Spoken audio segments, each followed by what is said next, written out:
Social Security is the third rail of politics. Screw it up and you are toast.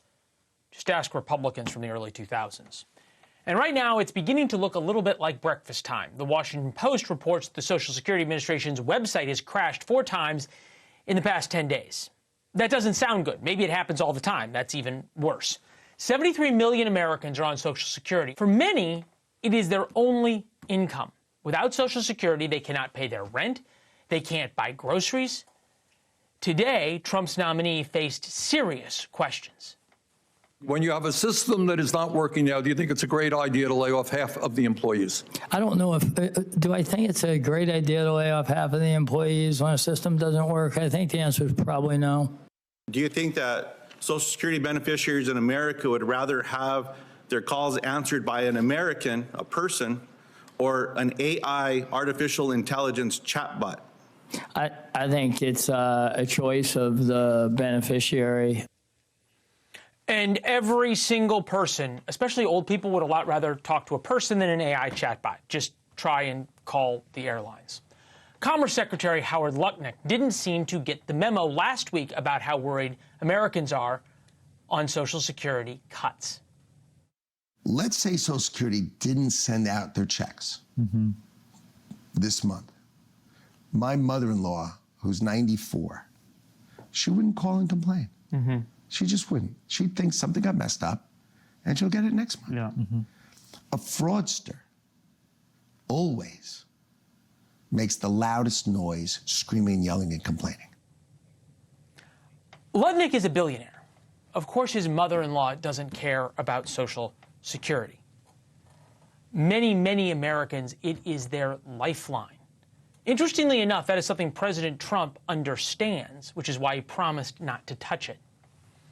Can you guarantee that Medicare, Medicaid, Social Security will not be touched? Yeah, I mean, I have said it so many times, you shouldn't be asking me that question, okay? This will not be read my lips.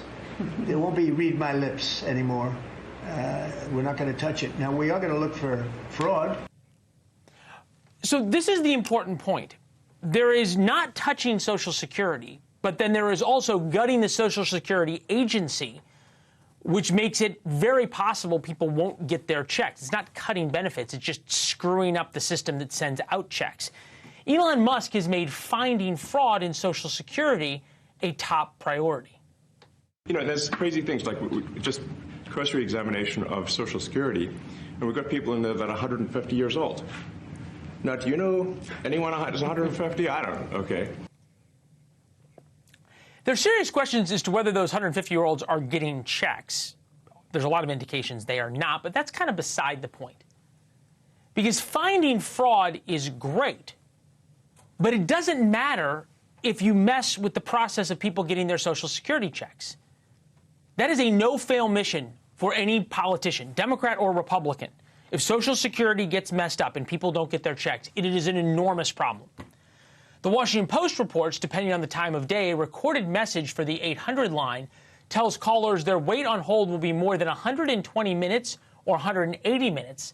Some callers report being on hold for 4 or 5 hours. This week, the media showed us that they cannot wait to find something to hang around Trump's neck.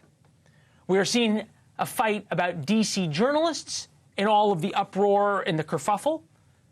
That's not anything close to what happens if Social Security becomes an issue. Problems with Social Security will not just be a kerfuffle. They will be a 5-alarm fire. It is a no-fail mission. Right now, the mission is in jeopardy. Thanks for watching. Go to joinnn.com to find NewsNation on your television provider. And don't forget to click the red subscribe button below to get more of NewsNation's fact-driven, unbiased coverage.